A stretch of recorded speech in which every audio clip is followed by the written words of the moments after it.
Pedro from A&P-REACTS. I'm here with Fernando Ribeiro from Moonspell to talk about the upcoming album Hermitage, out February 26th on Napalm Records. How's it going? Well, it's going okay. Portugal is a bit on its knees now with all the pandemics, all the bad resolution, some social unrest. Not too many because we're Portuguese, so we kind of laying low. But it's just that we are in lockdown and everything looks pretty dark and bleak. And I think we're going to have a lot of patience, which is not one of our biggest virtues here in Portugal, I have to say. But nowadays, yeah, besides the prospect of releasing a new album, and we haven't changed the date, and I think that was important because if we did, it will be just useless to do that. But right now, it's like we are at home. Our kids are on online school. It's all a big domestic chaos. Perhaps we can find some light at the end of the tunnel with this new record. And I have to start off by asking you: Are you superstitious? Is this your lucky 13th? Well, not really. And I hope the light at the end of the tunnel is not a train. You never know. In South Europe. Honestly, I kind of stopped counting, and it's confusing for me. The other day, I tried to make a post and take a picture of all the Moonspell vinyls, just the first edition, and I think I counted 13. But then I couldn't get it on a cool picture. I'm lousy at that, aspect of things. I'm still learning.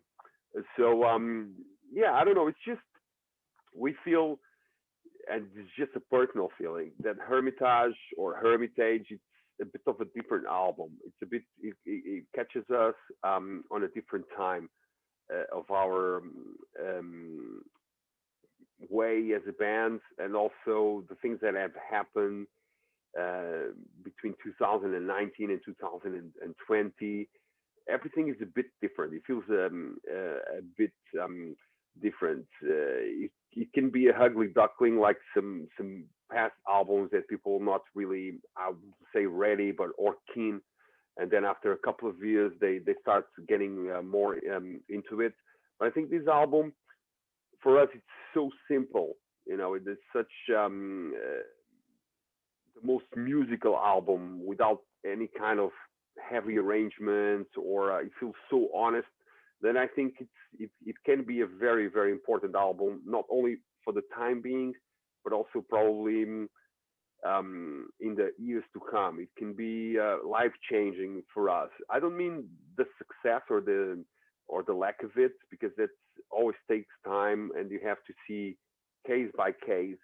Moonspell is not a band that was smart enough, probably, to find a formula, but that's also us being honest about ourselves. We were never too happy with our music in the way that we don't take anything for granted. I remember a story that happened in the beginning of our career as a band when we did Wolf Art in Germany. It was the first time I ever set foot on a plane, and I was pretty excited about it. I was 21. We rehearsed in a shitty rehearsal place. I could never hear my voice. So we went to a professional studio with one of the best producers at the time. That was doing Samuel Tiamat. And I remember just coming home, listening to the tape on a Walkman. And then I was happy with it for a couple of weeks. And then I was already thinking about the forthcoming album, Irreligious. So that kind of insatisfaction, so to speak, kind of drives us to make different music. So I think Hermitage can be definitely, I feel it's different. I don't know if it's a lucky 13. It's kind of a coincidence. I don't think I'm superstitious, but on the other hand, it's written on our DNA as well as South Europeans, knocking on the wood, don't go under a stair. It's just the stuff that we do automatically. But I think it's going to be a very interesting ride for ourselves and for the fans. It's already started. It started a little bit before. With us, it started in 2017 when we started writing the album and started researching for it, both lyrically and musically. Yeah, so we're gonna hope for the best, but I think it's quite a special and unique album for the time being. Yeah. I always feel like Moonspell is a band that you cannot define by genres. You guys are defined by moments. And this album is a moment in your history. It's a moment in time that you guys were able to capture with this record. What do you feel like this moment will means to you? I think this is the moment of clarity and simplicity. We always had this small, huge goal that was to have our own sound.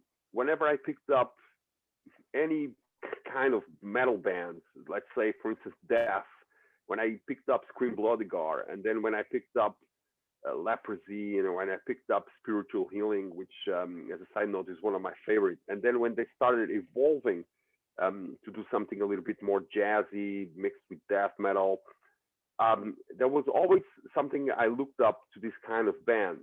And Death was not a major influence on the sound of Moonspell, but on the way of perspectivating a band, how they change and how they evolve. I think they are a really good example. They had a very distinctive sound that came from Chuck's voice, arrangement, songwriting, and I always, in our own style, that changed. We always looked for something that will define us. And I think nowadays with the 13th album, I think we're reaching there, probably more than ever. And also, I think it's a moment of simplicity because I think, bottom line, what I feel about this album when I was recording it in the UK and when we were rehearsing it, and the choices we made of cutting down a lot of the layers from 1755, cutting down the epic feeling. And nowadays, a lot of people like their metal epic, full, that just everybody's doing everything to the extreme. The singer is very high, the drummer is very fast, and Hermitage is just the opposite of it. We wanted to be more like five guys playing in your room. That's the way we feel. I think it's one of the most musical albums we did, and that's kind of, especially in an interview, it comes across as a very poor definition of the music because it has layers, it has everything. But I think that Hermitage is probably one of the most simplistic albums we did. And even though it's a kind of quite the ride and the traveling and all the songs are different and they all come together because the album doesn't go to a lot of places, it kind of stuck in one atmosphere and kind of develops, like the moment is developed in sub moments, like if it was like a book with many chapters, but you kind of get the hang of what's going to be like in the end. And I think that was it just grew on us, because sometimes it's unavoidable. Metal is a huge scene these days. Even underground metal bands are very established, and there's thousands of bands. Whenever I pick up a magazine or I go to your channel, it's like, I feel like great, but I feel scared at the same time because there's so much to offer. There's so much offer right now. When we started listening to metal, we could count the bands, we could make a list, handwritten list. There was not a lot of bands with Z or X or whatever. But nowadays, it's a huge. It can be friendly, can be unfriendly, but it's a competition as well, and you really have to find your room. And sometimes it's not the place in the room that people expect. And I think some people have this feeling about Moonspell. They were expecting something else. If that's bad or good, I think it's a little bit out of my control, really, because I think our job is done when we gotta close the last day on the studio. Then it's more about, I wouldn't say defending it. I don't think everybody should defend their music. It's a question. It's like a blind date. Either you like the experience or either you go and pick someone else.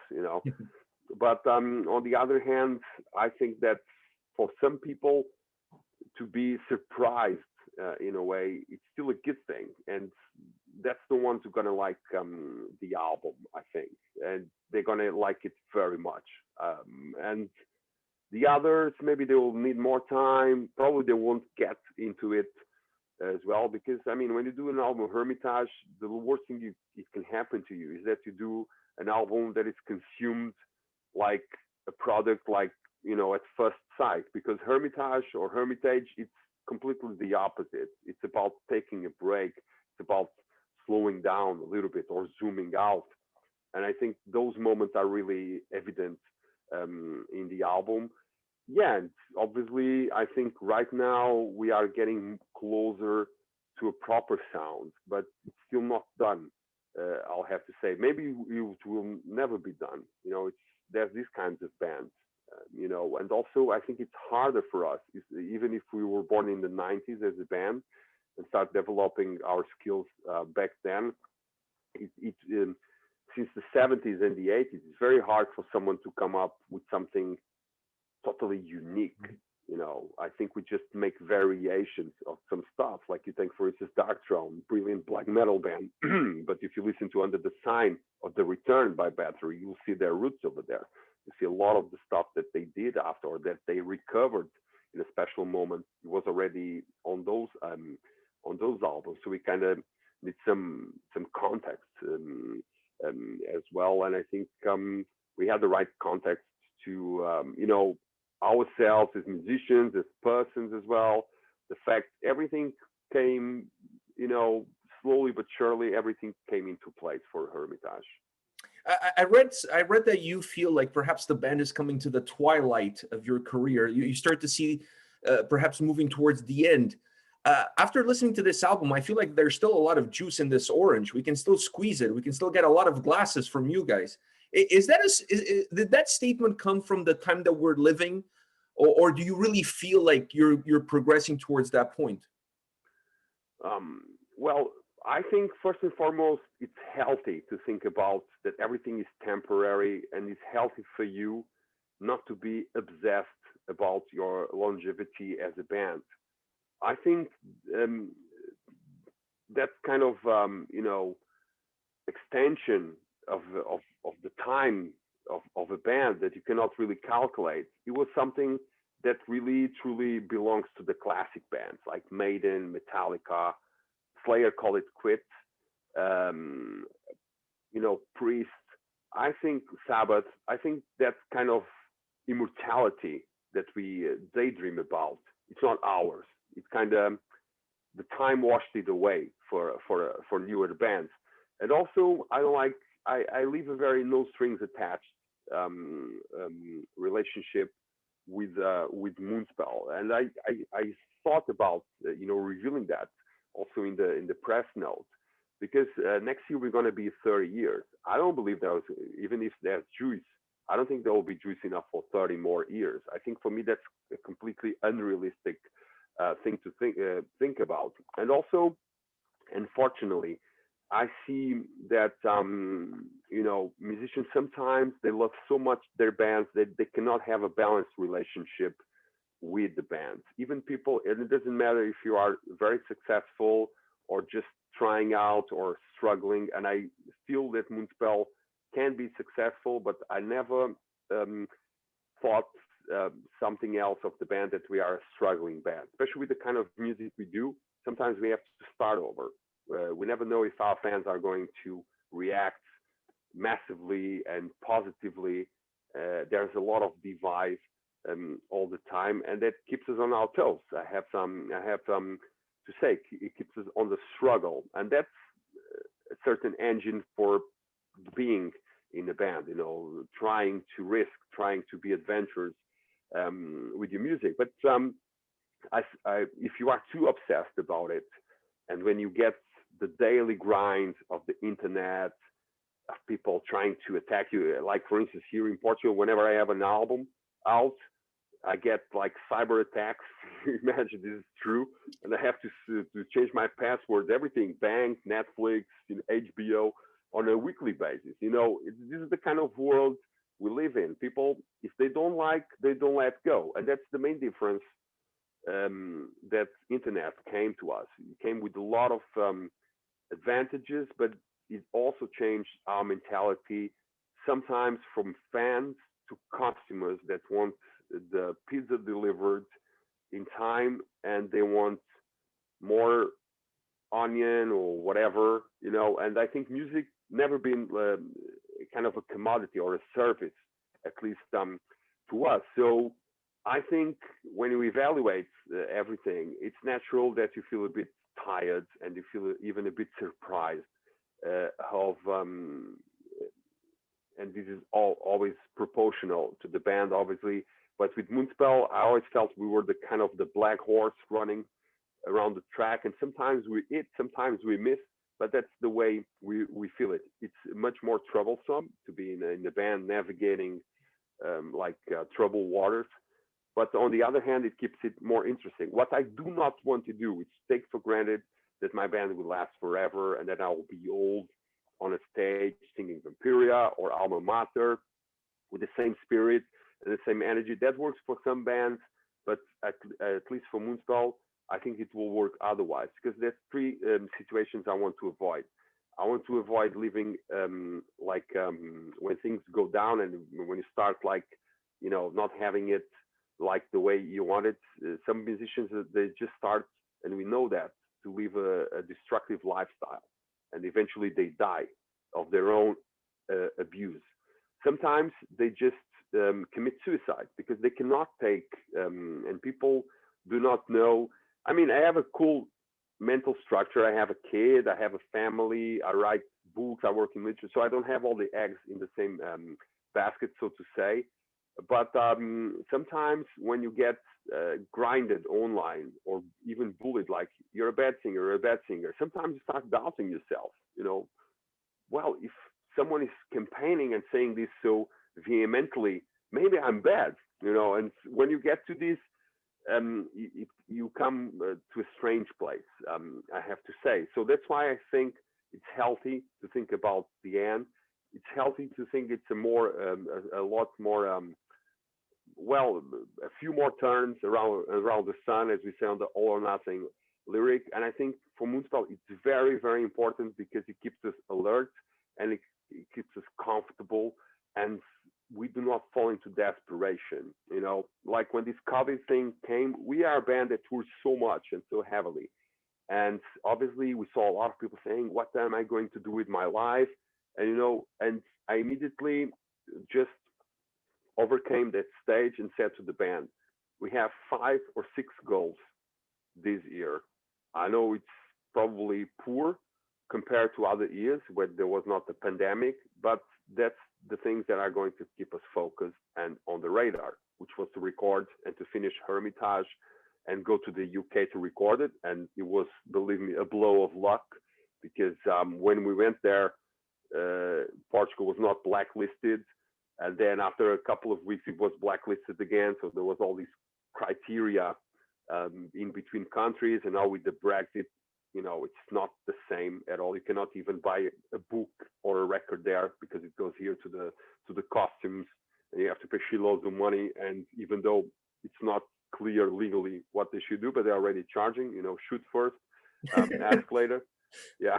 And so, and to play the few shows we played in Portugal, and believe me, it was just a few shows, but we kind of enjoyed it very much.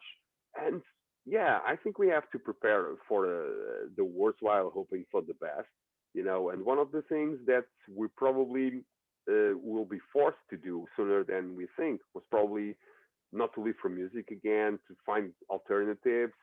And I think where you see the true love for what you do, it's when you can change without giving up, but just putting it a little bit more in the background. I think I'm going to make music, whatever, literature, for as long as I'm living. But I don't know if Moonspell will be something I'll take up to when I'm 60. I don't see myself doing that. That's for sure. It's not marketing. It's not promotion. It's not like buy Hermitage. It's the last album. It's not the last album. There's still some juice. I still have some ideas, but it's not going to be another one in a series of 10 albums, let's say. Mm-hmm. Dude, I have to ask you this. We've talked a lot about music. We've talked a lot about you, but I've never really asked you this question. And you kind of push me now towards that direction, which is being Portuguese. I think there's a general feeling that what's foreigner is better than what's domestic. Do you feel a little bit misunderstood in the band, perhaps a little bit misunderstood in everything that they've done?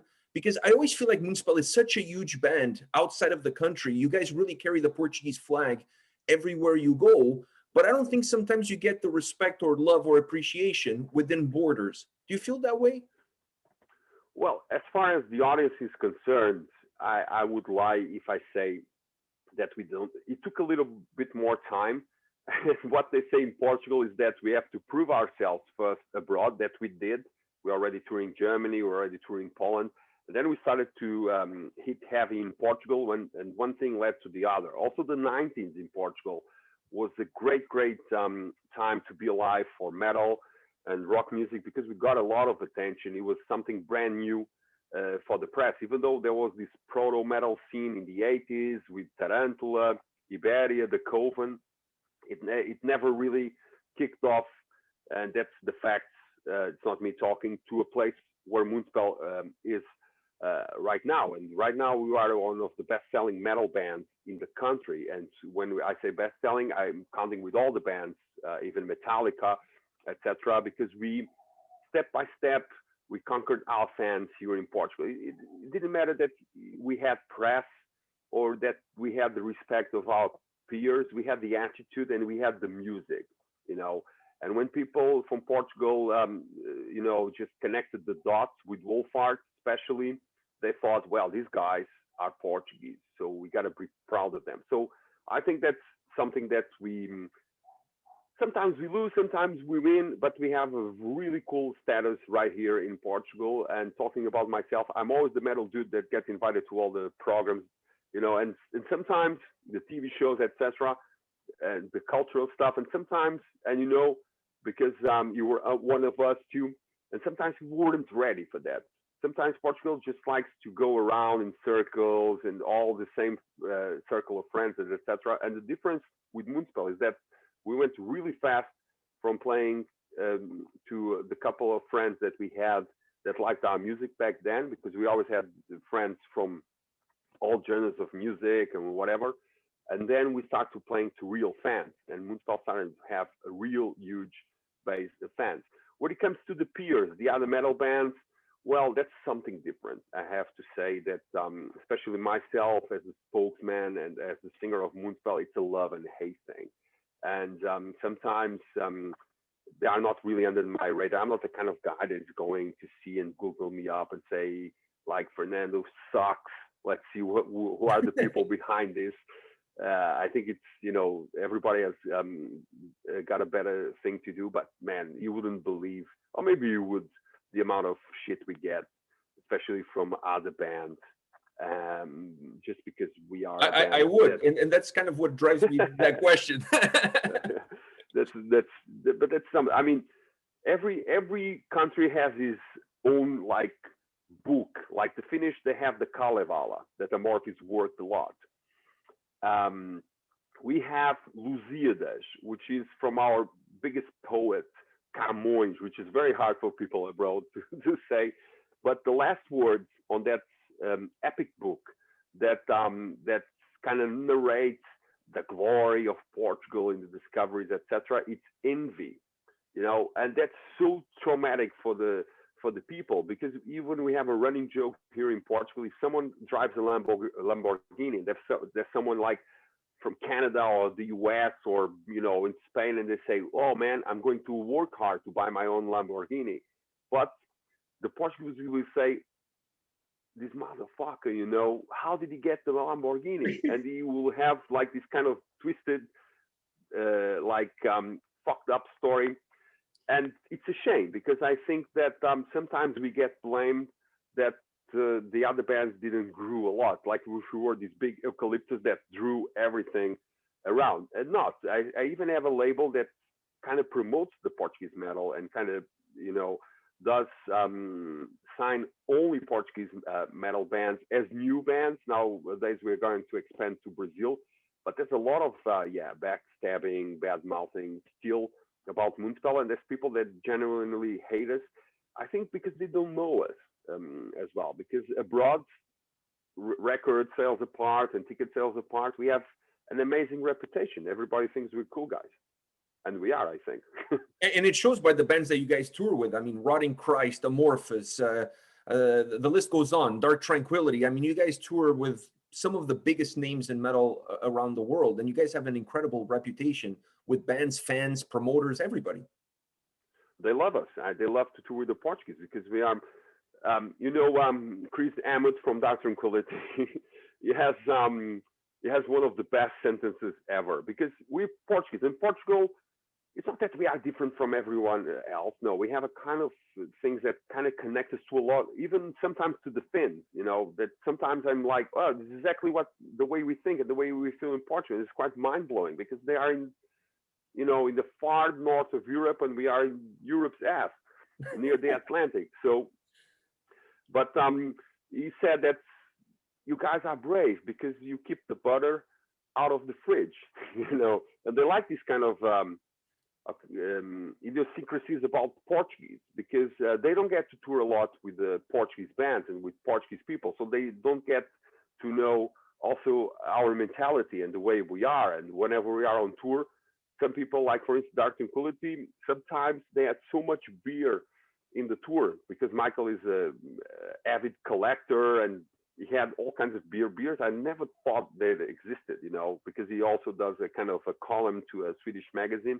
And sometimes I was like, hey, and then we had a lot of food, and sometimes I was like, should I brush my teeth with beer? Because there's no water, there's only beer. You open the drawers, there's beer, chocolate beer, IPA, whatever, very crazy beer. And I think people like this difference and they enjoy it because I think that's also one of the good things about being on tour. It's not just about, like people say, oh, no, we were all at home.